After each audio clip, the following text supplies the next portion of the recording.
¿Qué pasaría si te dijera que $500 millones en tecnología militar de vanguardia podrían ser destruidos en 3 minutos por equipos que valen menos que un sedán familiar? Que el futuro de la guerra no se escribió en titanio y compuestos furtivos, sino en talleres con materiales que encontrarías en una ferretería. En una fría mañana en la Crimea ocupada, las reglas del combate moderno fueron reescritas, no por generales en salones de mármol, sino por ingenieros en laboratorios improvisados que comprendieron una simple verdad: en la guerra, la genialidad no tiene precio. Esta es la historia de cómo la brillantez derrotó a la fuerza bruta, cómo 17 drones baratos humillaron a la joya de la corona de una superpotencia, y cómo 3 minutos de ejecución perfecta cambiaron el pensamiento militar para siempre. Si quieres ver más videos como este, asegúrate de darle a me gusta, suscribirte y activar las notificaciones. Realmente ayuda al canal a crecer. La calma antes el reloj marcaba las 3:55 de la mañana. Sobre el paisaje del oeste de Crimea, una espesa neblina se aferraba al suelo como una manta. Dentro del perímetro fortificado cerca de Eupatoria, los operadores rusos se instalaron en lo que creían que sería otro turno de rutina. Sobre ellos, equipos de radar valorados en $70 millones giraban en la oscuridad.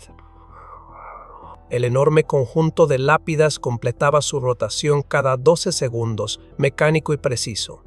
Más arriba aún, un sistema de vigilancia de $65 millones sondeaba la atmósfera superior, buscando amenazas balísticas que nunca se materializaban. Las pantallas no mostraban nada.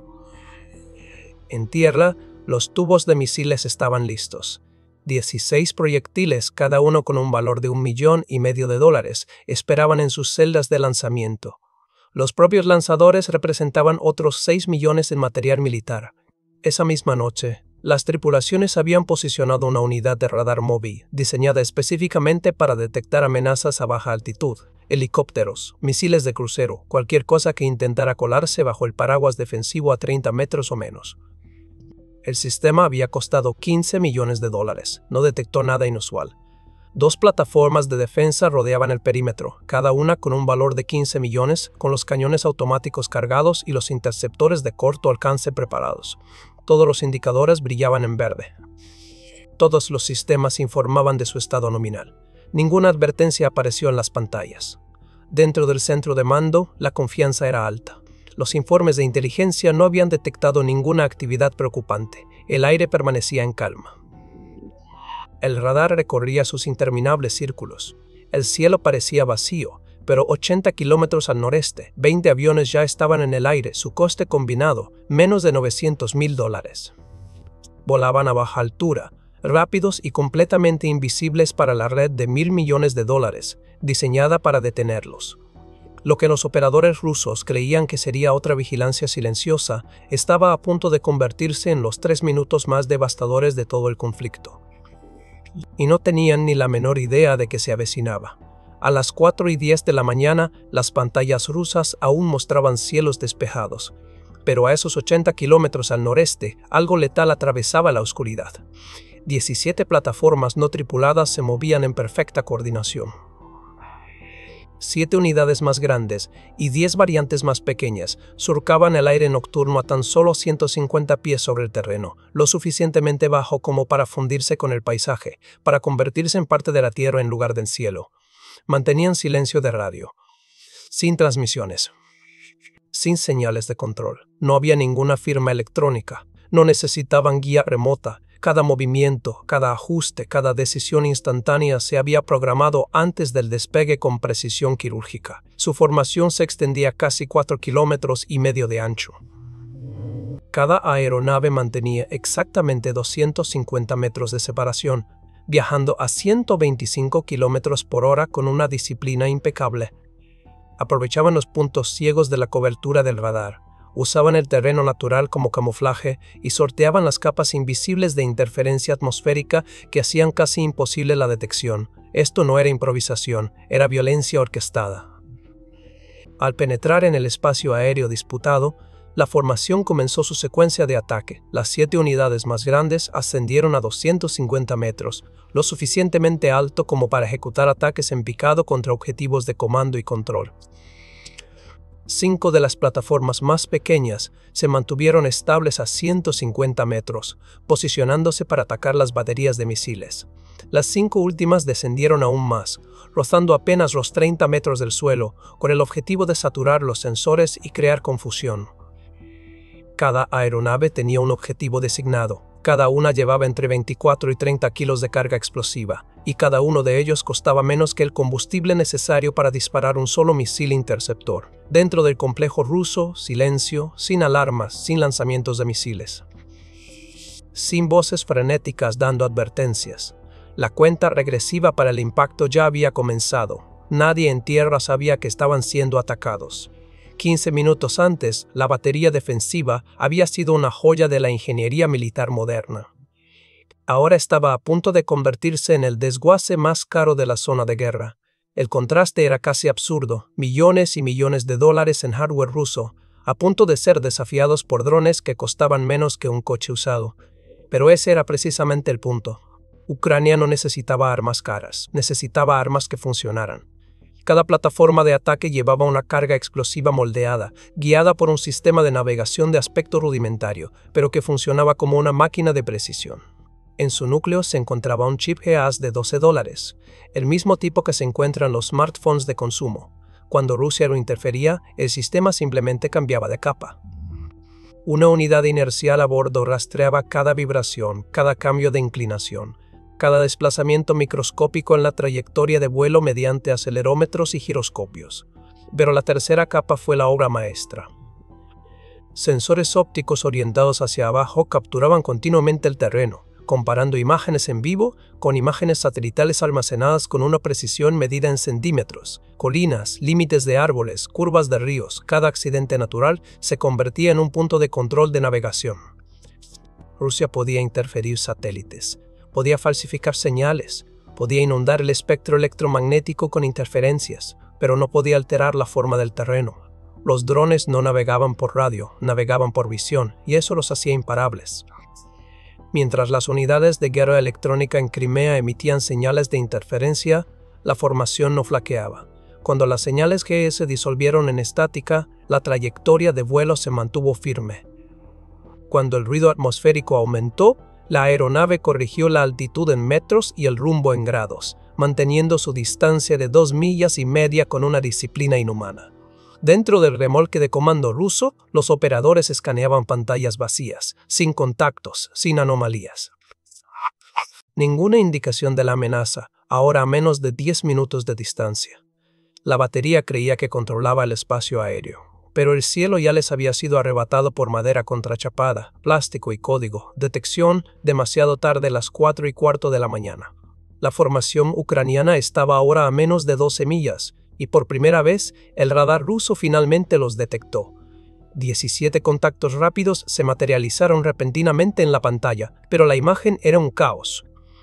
Los objetivos estaban escalonados verticalmente, algunos a 250 pies, otros a 150, el más bajo apenas rozando los 30 metros del suelo. La dispersión vertical confundía a los algoritmos de rastreo, que tenían dificultades para distinguir las amenazas reales de la interferencia del terreno. El radar de baja altitud de $15 millones, supuestamente construido para detectar precisamente este tipo de ataque, no logró detectar nada que volara a menos de 130 pies. Se había convertido en un costoso ruido de fondo. Dentro del remolque de control, los operadores se apresuraban, pero los cálculos eran brutales. 2 plataformas de defensa eran responsables de interceptar las 17 amenazas entrantes. Cada plataforma podía atacar un máximo de 4 objetivos simultáneamente. Eso significaba 8 amenazas en total, en condiciones perfectas. Las condiciones no eran perfectas. Cada misil interceptor, con un valor de más de $150,000, requería de 11 a 13 segundos para la adquisición, el lanzamiento, el vuelo y la evaluación de daños. Pero a 115 millas por hora, los drones pasaban del rango de detección al rango de impacto en menos de 100 segundos. Las computadoras de objetivos comenzaron a sobrecargarse. Las firmas térmicas parecían casi idénticas. Los perfiles de radar apenas se registraban por encima del ruido de fondo. El sistema empezó a entrar en pérdida. La tripulación intentó priorizar los objetivos. Pero cuando cada amenaza es baja, rápida y armada, no hay prioridad. Todo es crítico, y el tiempo ya se había agotado. Un misil se lanzó. Luego otro. 2 drones cayeron del cielo. 15 seguían llegando. Los interceptores no eran lo suficientemente rápidos. La rotación de la torreta no podía mantener el ritmo. El ciclo de recarga, 5 minutos completos, ni siquiera había comenzado.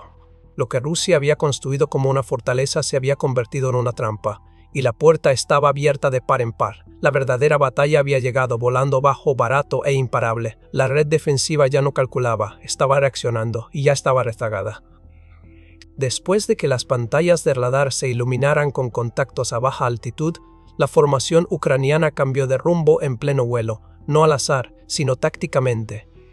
Los 7 drones más grandes ascendieron a 250 pies, preparando incursiones en picado en ángulos pronunciados hacia infraestructuras críticas. 5 plataformas medianas mantuvieron la altitud a 150 pies. Las últimas 5 descendieron a solo 90 pies, rozando árboles y terreno, casi indistinguibles del suelo. La estratificación vertical obligó a los sistemas rusos a combatir en 3 dimensiones simultáneamente. Las plataformas de defensa, ahora con un número de misiles de un solo dígito, tuvieron dificultades para priorizar. Un operador fijó un objetivo en vuelo alto, lanzó un interceptor de $150,000 y lo observó detonar en el aire. Una segunda plataforma destruyó otro dron con fuego de cañón automático. 2 drones caídos. Quedaban 15. Pero a medida que una amenaza desaparecía, otra avanzaba rápidamente. Y el temporizador de recarga de misiles de 5 minutos apenas comenzaba.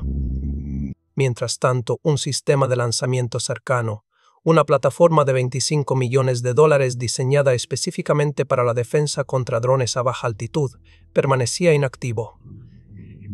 No había adquirido un objetivo válido a tiempo. Su radar estaba saturado de señales contradictorias y ecos falsos que rebotaban en el terreno. Cuando finalmente atacó, el momento ya había pasado. Dentro del remolque de comando, los oficiales gritaban órdenes superpuestas. Las señales de radar parpadeaban. Los sistemas se congelaron. Cada segundo contaba. Cada segundo se perdía. Los drones estaban ahora a menos de 3 kilómetros, ojivas armadas, objetivos fijados. Lo que comenzó como una defensa perimetral se había convertido en una carrera contrarreloj y Rusia se había quedado sin energía. Toda la burbuja defensiva, con un valor de más de $300 millones, estaba siendo destrozada por la madera contrachapada, el código y el ritmo implacable del vuelo sincronizado. El ataque había comenzado, no había forma de detenerlo. Con los interceptores agotados y los cañones automáticos disparando sin control, los drones restantes avanzaron sin oposición. A las 4:47 de la mañana, el primer impacto. Un gran dron se estrelló contra el radar principal. La carga hueca de 20 kilos detonó exactamente a la distancia de seguridad calculada. En su interior, un revestimiento de cobre de 3 milímetros se invirtió en un chorro fundido que viajaba a 17.000 millas por hora. Atravesó el conjunto de la guía de ondas, cortó los módulos del transmisor y salió por la carcasa trasera. $50 millones en componentes electrónicos murieron en una fracción de segundo. 37 segundos después, el radar de reserva recibió un impacto directo desde la dirección opuesta. La ojiva impactó en el punto más vulnerable de la antena. La explosión se propagó por los canales internos como un rayo, destrozando todos los circuitos uno tras otro. El disco de radar de 2 metros se desprendió de su soporte y se estrelló contra el suelo. A las 4:48, 2 drones impactaron el enorme conjunto de vigilancia en el extremo norte de la batería. Sus ojivas de 32 kilos no necesitaban cargas huecas. La fuerza explosiva pura atravesó la base del mástil de la antena. 7 segundos después, un tercer dron impactó en el centro de la estructura debilitada. Todo el conjunto de 40.000 kilos se plegó sobre sí mismo y colapsó. El acto final llegó a las 4:49, cuando el dron número 13 se lanzó contra un lanzamisiles. La carga hueca penetró el blindaje e incendió el depósito. El propulsor sólido del cohete dentro de 3 misiles se encendió instantáneamente, ardiendo a 5.000 grados. El lanzador se rompió violentamente. Las llamas y la metralla activaron los tubos adyacentes. 3 misiles se vaporizaron en una reacción en cadena con un valor de más de $4,5 millones. El sistema ya no estaba dañado, había desaparecido. A las 4:40 de la mañana, Apenas 90 segundos después del impacto del último dron, toda la batería quedó en ruinas. Ambos radares primarios quedaron destruidos. Los conjuntos de vigilancia colapsaron. 2 de los 4 lanzadores quedaron reducidos a escombros retorcidos y en llamas. Los demás, sin datos de orientación, eran vehículos de lanzamiento inútiles de $6 millones, sin visión, sin órdenes y sin tiempo. Para cuando los cazas despegaron de un aeródromo a 135 kilómetros de distancia, ya era demasiado tarde. Su orden de despegue había llegado a las 4:48, pero incluso con los posquemadores funcionando a toda máquina y el combustible consumiendo a 100 galones por minuto, tardarían más de 8 minutos en llegar al lugar. A las 4:51, los cazas llegaron a lo que solía ser una de las instalaciones defensivas más avanzadas de Rusia. Columnas negras de humo se elevaban a 1500 metros de altura. Las explosiones secundarias continuaron mientras el propelente se encendía y el metal se desplomaba bajo su propio peso quemado. No hubo retorno de radar, no hubo fijación de misiles, sin comunicación. Todo el sistema, con un valor de más de $500 millones, había sido neutralizado en poco más de 3 minutos por 17 drones construidos en talleres y propulsados por motores diseñados originalmente para maquinaria de jardinería. Las matemáticas eran asombrosas. $425.000 en aviones habían borrado un nodo completo de la red de defensa estratégica de Rusia. No fue solo una pérdida, fue una humillación. No por una fuerza abrumadora, sino por la precisión, la coordinación y la sincronización. El tipo de derrota que no se podía manipular ni negar. Desde el aire los pilotos de combate volaban en círculos en silencio. No quedaba nada que defender. La nueva realidad del humo sobre el oeste de Crimea no se había disipado, pero el mensaje ya estaba escrito en fuego y escombros. Esto no era solo la destrucción de una batería defensiva, era una revelación. En poco más de 3 minutos, los cimientos de la teoría militar moderna habían sido sacudidos por la madera contrachapada, el plástico y la programación inteligente. Radares multimillonarios, interceptores multimillonarios, sistemas estratificados diseñados para rastrear misiles hipersónicos y aviones furtivos. Pero ¿qué ocurre cuando la amenaza cuesta menos que un coche familiar y vuela más bajo que la copa de un árbol? ¿Qué ocurre cuando la inteligencia supera a la fuerza bruta? Ucrania respondió a esa pregunta con 17 drones que cuestan menos que un solo misil interceptor. El ataque expuso la vulnerabilidad de incluso las plataformas defensivas más costosas ante ataques coordinados, de baja tecnología y alta inteligencia. No fue sigilo, no fue velocidad hipersónica. Fue puro diseño operativo, altitudes superadas, precisión en el tiempo, navegación triplemente redundante y la explotación de la física que ningún radar pudo superar.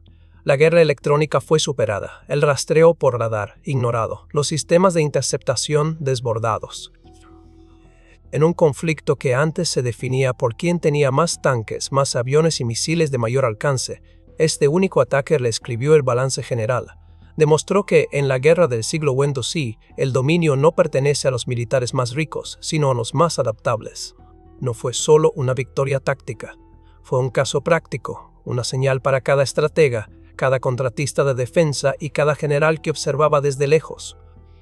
Porque cuando $425.000 en contrachapado y propelente pueden borrar $500 millones de armamento avanzado, toda doctrina se reescribe, toda suposición se cuestiona y todo comandante, por muy bien financiado que esté, se ve obligado a plantearse la misma inquietante pregunta: ¿quién controla realmente el cielo?